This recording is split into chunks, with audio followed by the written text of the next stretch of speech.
Good morning. आप सबका इस मैथमेटिक्स प्रोफेशनल के चैनल पे वेलकम है। तो चलिए स्टार्ट करते हैं क्लास 8 का चैप्टर नंबर 3 जो कि है अंडरस्टैंडिंग क्वाड्रिलेटरल्स। आज हमने एक्सरसाइज 3.3 के लास्ट 3 सम्स करने हैं जिसमें पैरेललोग्राम और ट्रेपीजियम के बारे में पढ़ना है। तो चलिए देखते हैं।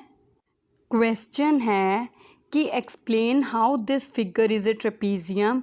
ये फिगर ट्रेपीजियम कैसे है और which of its two sides are parallel, कौन सी दो साइड्स पैरेलल है। तो सबसे पहले अगर हम बात करें, LM एक ट्रांसवर्सल लाइन है जो NM और KL को काट रही है, ठीक है। अब इस लाइन पर दो एंगल्स M और L एक ही साइड पे बन रहे हैं जिनका सम 180 डिग्री है।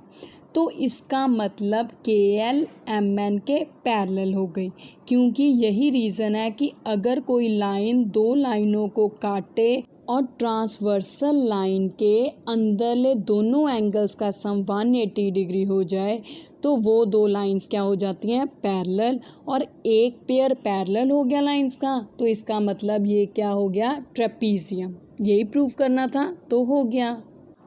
अब बारी है दूसरे क्वेश्चन की जिसमें कहा गया है एंगल C फाइंड कीजिए इफ़ AB पैरेलल DC। तो अब AB DC के पैरेलल है, BC ट्रांसवर्सल है, तो इसका मतलब दो जो एडजेसेंट एंगल्स बन रहे हैं, angle B and angle C, उनका सम किसके बराबर होगा, 180 डिग्री के। अब एंगल B की वैल्यू 120 दी हुई है, तो एंगल C पता कर लेंगे। 180 में से 120 माइनस किए तो आंसर आ गया 60 डिग्री। यही पता करना था, तो हो गया। तो चलिए अब लास्ट क्वेश्चन की तरफ बढ़ते हैं। क्या कहता है, find the measure of angle P and angle S if SP parallel RQ। कहता अगर SP RQ के पैरेलल है तो एंगल P और एंगल S की वैल्यू पता कीजिए। And if you find measure of angle R is there more than one method. तो कहता है एंगल P को पता करने का क्या कोई और तरीका है अगर आपको एंगल R पता चल जाए। तो अब सोल्यूशन क्या है, ध्यान से सुनिए। SP पैरेलल RQ दी हुई है, PQ ट्रांसवर्सल है, तो P और Q दोनों एंगल्स एडजेसेंट है, तो उनका सम 180 डिग्री के बराबर होगा। Q 130 दिया है, तो 180 में से 130 माइनस कर दिया, एंगल P की वैल्यू आ गई 50 डिग्री। तो इससे हमारे पास एंगल P तो आ गया। अब बारी एंगल S की, फिर से वही SP RQ के बराबर है। अब ट्रांसवर्सल SR है, क्योंकि हमने S पता करना है, तो R और S दोनों एडजेसेंट एंगल्स हैं जिनका सम 180 के बराबर है। R हमें 90 दिया है, ये जो साइन है ये 90 का है, तो अगर R 90 है, 180 में से 90 माइनस किया तो S की वैल्यू आ गई 90 डिग्री। तो P 50 degree, angle S 90 degree आ गया।